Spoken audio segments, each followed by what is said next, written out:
Bonjour à tous, je suis Cas Contact. Alors qu'est-ce que ça veut dire Cas Contact? Cas Contact, ça veut dire que c'est peut-être une fin de tournage pour toi, mec. C'est-à-dire peut-être que tout ce que tu as construit dans ta vie, tout ce que tu as bâti, va s'effondrer. Ou peut-être que tu as rien et que tu vas juste subir un test PCR. Mais c'est pas drôle non plus. En tout cas, cesse de plaisanterie. Un grand merci à tous ceux qui travaillent au quotidien contre ce virus et qui mettent tout en œuvre pour mettre tout le monde en sécurité. En tout cas, je dois rester chez moi une semaine et c'est pour cela que je ne peux pas faire et tourner une vidéo comme je l'avais prévu en moto. Donc je vais refaire une vidéo chez moi. Donc la semaine dernière, je vous ai présenté ma nouvelle GoPro. Cette semaine, je vais vous expliquer comment fixer une caméra sur son casque, les différentes fixations qu'on peut faire sur un casque en fonction du casque bien évidemment. Et ensuite, je vous montrerai mes paramètres vidéo. C'est parti, on commence cette vidéo. Alors premièrement, pourquoi acheter une caméra d'action? Il y a plusieurs types de caméras d'action, plusieurs marques de caméras d'action. Donc il y a les 360, il y a les focales fixes, classiques, les GoPro, Insta360R, DJI Osmo, Sony, tout le tralala, il y en a plein. Alors pourquoi acheter une caméra d'action? Alors premièrement, c'est si vous faites des sports d'action ou d'autres sports qui nécessitent une caméra d'action. Il y a aussi un autre point auquel pas beaucoup de monde prête attention, ce qui est plutôt dommage, c'est la sécurité. C'est-à-dire que vous pouvez mettre une GoPro sur votre casque en allant au travail en trottinette, en scooter, en moto, par précaution, juste si vous arrive quelque chose, je ne vous le souhaite pas, mais ça peut arriver. Et dans ce cas-là, vous aurez des preuves, admettons, on vous rentre dedans. Bon, si c'est derrière, c'est compliqué avec une GoPro, mais si c'est devant et qu'il se passe quelque chose, ça peut aider les assurances. Voilà. Donc pour les fixations, nous avons plusieurs possibilités. Sur le bras, je ne sais pas à quoi ça sert, ni pour quelle utilité. Sur le torse, peut-être pour faire de la course ou de la randonnée. Et puis l'élément ultime pour la spéléologie, la fixation crânienne.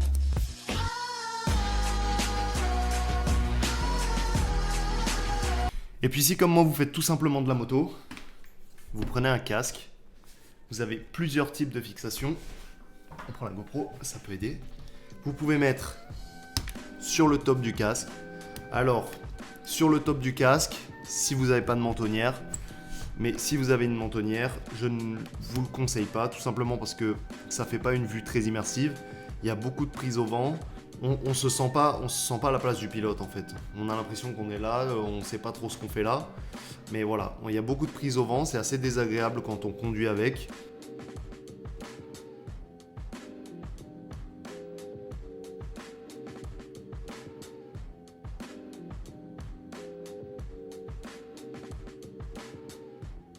Le second, c'est au niveau de la mentonnière, c'est ce que j'utilise au quotidien quand je conduis. Donc c'est un setup qui est facile à réaliser, vous avez juste besoin de coller une fixation un petit peu incurvée ici. Plus ça sera devant en fait, plus vous aurez une vue immersive. Le seul problème avec ce setup, c'est que quand je tourne la tête, la caméra a tendance à taper dans mon épaule et c'est un peu relou quand même.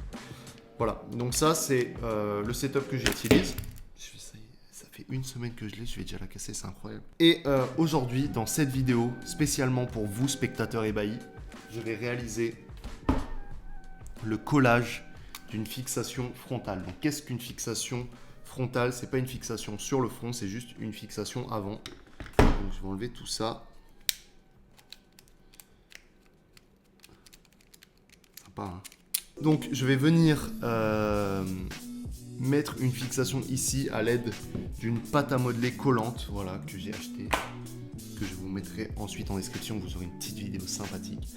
Donc voilà, je vais venir le mettre vraiment sur le menton. Donc là, la vue, ça sera parfaitement immersif.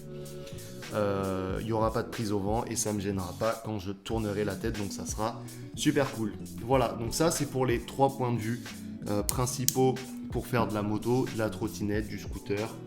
de la motocross, tout ce que vous voulez, où il y a un casque.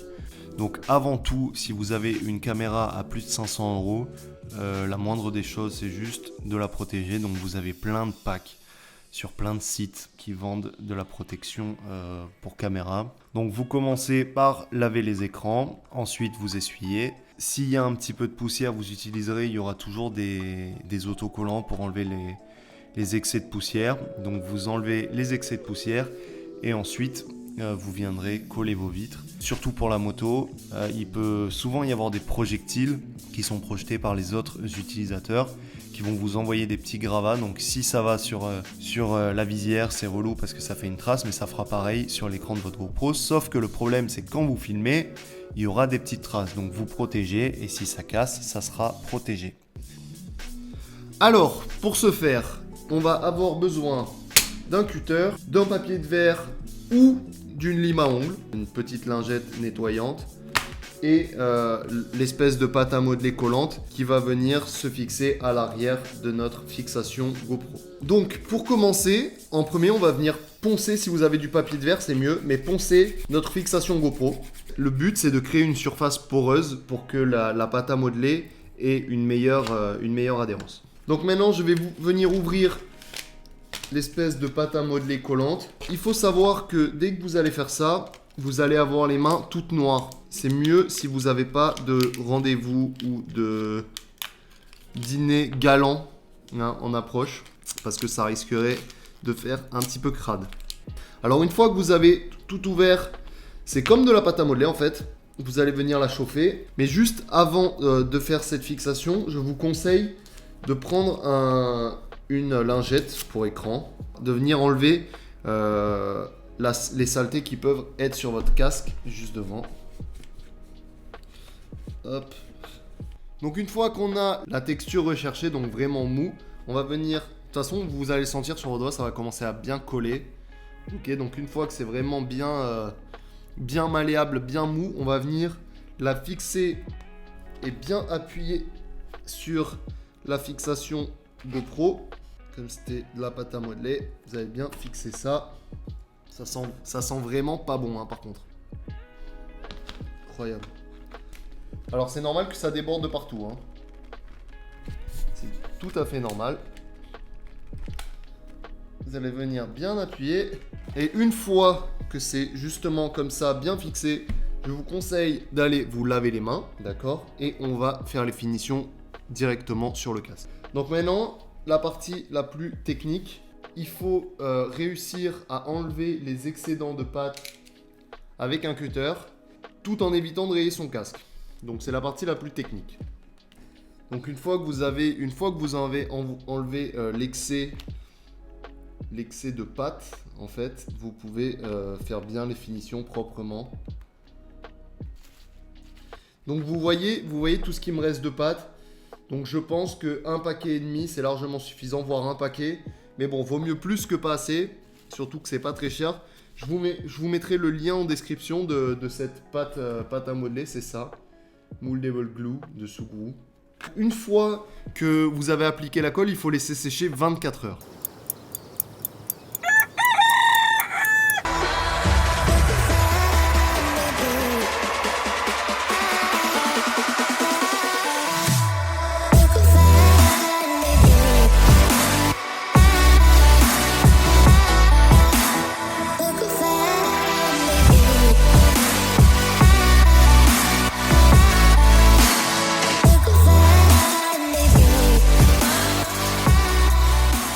Alors pour la quatrième et dernière partie de cette vidéo, donc je vous ai fait un petit partage d'écran directement de mon iPhone parce que je ne sais pas si vous le savez, mais on peut contrôler à l'aide de l'application GoPro sa caméra à distance, donc je trouve ça assez cool. Hop, là j'ai le preview de ma caméra qui n'est pas forcément magnifique en qualité, mais qui fonctionne, donc c'est cool. Donc en haut à droite de l'application, on clique sur la petite clé. Alors qu'est-ce qui est super important? Donc moi c'est en anglais, mais vous inquiétez pas, je vais tout vous expliquer. Donc le voice control, parce qu'il y a des commandes audio, les commandes vocales pour la GoPro. Donc moi, je l'ai mis en français parce que je parle français. Le bip de la GoPro, en fait, c'est la notification. Tout ça, moi, j'ai juste baissé un petit peu le LCD brightness. Donc c'est la luminosité de l'écran LCD. Voilà, je l'ai un petit peu baissé parce que ça consomme de la batterie pour rien. Donc, le point le plus important et que personne ne corrige, c'est l'anti-flicker. Qu'est-ce que l'anti-flicker? Alors, il faut savoir qu'en Europe et aux États-Unis, on n'est pas sur la même longueur d'onde. Aux États-Unis, ils ont une fréquence électrique de 60 Hz et nous, en Europe, on a une fréquence électrique de 50 Hz. À quoi ça sert de modifier ça? Donc, modifier ça, ça met la caméra et le débit sur la même fréquence que notre réseau électrique. Je ne sais pas si vous avez déjà fait le test, mais quand vous filmez avec un iPhone, de base, quand vous filmez dans une pièce, ça saute. Mais c'est exactement ça. Donc tout simplement, si vous êtes en 50 Hz en Europe, ça fonctionne. Aux États-Unis, ça ne fonctionne pas. Enfin, ça saute.